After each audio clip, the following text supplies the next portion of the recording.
Judd is a man with a secret. I love playing the part. I love playing a part with a secret. He's a very mysterious character. He could be a scary character or a good character, you don't know, but he carries a lot of baggage. Judd, because of his knowledge of local lore and his own experience in life, has come upon this extraordinary fact that up in those woods there is a mysterious presence that the local tribes knew about generations before. And that is, there is a presence up there that can bring things back. I was very much taken with the character of Judd. He's, in Stephen's novel, he's very much a yokel. He's an old Maine codger. We have approached the character a little differently, and we've made some substantial changes in the plotting of the book, I assume with Stephen's blessing.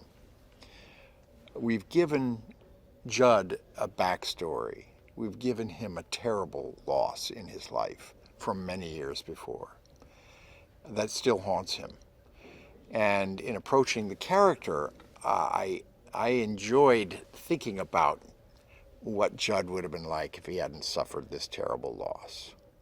I think he wouldn't have been a hermit. I think he would have been a very social, very good-humored, very active and delightful man, and a smart man. He wishes things were better. And I think he's a man who's capable of great longing, great love, great humor, but all of those things have just been wrung out of him by life. Jete Laurence, she's our lucky charm. I mean, she's just magic. Completely self-possessed. You know, when you act with a child, it's always a good idea to pay attention to their parents.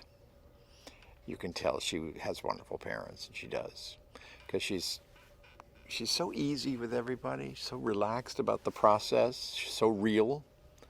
And I mean, the character travels an extraordinary journey. I won't begin to tell you what happens to this character of Ellie, but it's something that any grown-up actor would be intimidated by. She's not intimidated by anything. Jason has been just such a pleasure to work with. He's a very high-spirited, gruff. He's an Aussie. He and I talk endlessly about soccer, and because both of us are passionate about that, or football as we call it. He gnaws at a role like a dog with a bone. I mean, he's read the book 2 or 3 times. He's been like our Pet Sematary Stephen King consultant almost. He's my kind of actor. He loves to unlock the secrets of a scene, and he won't stop until he gets it. Well, Amy is a piece of work. I mean, I feel that she's so overqualified for us. You know, she's a fantastic writer and director herself. And yet, as a director, she knows it's very important to simply inhabit your role as an actor. The great tragedy for me is I have barely anything to do with her character. She's fearless with emotion. You know, that's what's so extraordinary about her stuff. They are drunk on movies, these guys. I tell you, I mean, I think they've spent about half of the waking hours of their lives either watching movies or directing their own little movies, starting in their high school years. And they just sweep you up with their enthusiasm. I just love working with directors who are obsessed with the work, obsessed with getting it right. They don't have time to be prima donnas or preoccupy themselves with anything but what they're going to get, you know. And they see it and they know it and they know what they want, but they're eager to hear what you think. And it's been a great process, and they have a terrific tandem thing going. They found those 2 perfect houses within 100 yards of each other up in the woods west of Montreal. And everything has sort of keyed off of that. They have rebuilt one of the houses right here to do interior scene work starting tomorrow, I think. And they have created a forest and a mountaintop, well, a very mysterious mountaintop setting, rough-hewn with cairns built of rock. You'll see. But that's been amazing. You just feel like you're there. You love to act in something where you just know you're going to take people on a wild, wild trip.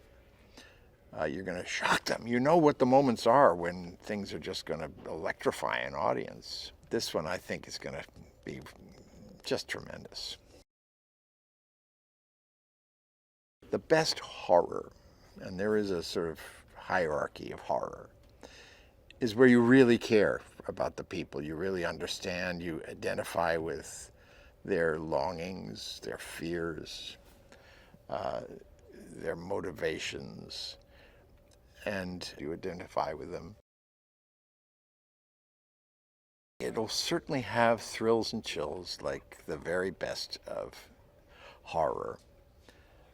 I love to think of it in the line of movies and stories that start simple, start quite calmly, as if nothing out of the ordinary is going to happen.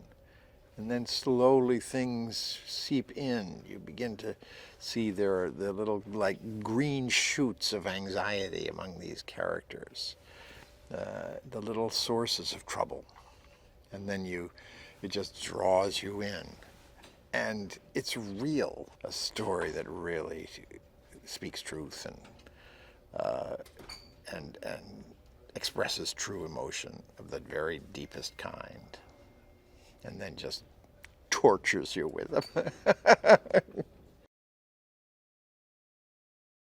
This is what's so extraordinary about the story that Stephen King devised. There are people in your life that you love so much you feel you cannot do without them. So what would you do if you had the chance to bring them back when you lose them? It's the Faustian question. Big choices like that, big mortal choices like that. And you never know until you're there. Until you feel that grief, you never know how you're going to respond to it. That's this movie, this story gives you one version of what might happen. Buffalo Bill's famous dance scene in The Silence of the Lambs wasn't in the script of the film, though it was in the book. Ted Levine, the actor who played Bill, was insistent that the scene be included to help the audience understand the demented character better. Thanks, Ted. We'll never be able to hear Goodbye Horses by Q Lazarus the same again.